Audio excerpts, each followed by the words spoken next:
এটাই পাইছোঁ, এই বাঘটো মানে কি একে জেগাতে সি থকা নাই, এই চৰ চাপৰিবিলাকত প্ৰায় ঘূৰি ফুৰে আৰু এই এলেকাটোৰ পৰা আকৌ 15-20 দিন থকাৰ পিছত সি মাজুলী আকৌ পাই যায়।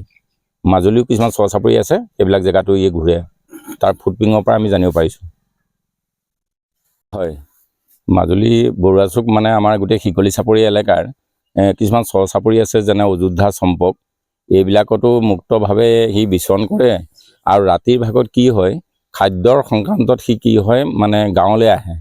আৰু ইয়াতো মই দেখিলোঁ আমাৰ ষ্টাফৰ লগত আমাৰ গোটেই মানুহখিনিৰ এটা ভাল সম্পৰ্ক আছে, প্ৰতি মুহূৰ্ততে তেওঁলোকৰ লগত আমাৰ যোগাযোগ থাকে।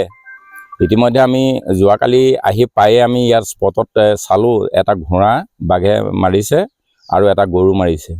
এইটো আমাৰ মানে বাঘে খোৱা বুলি আমাৰ সম্পূৰ্ণ বিশ্বাস হৈছে।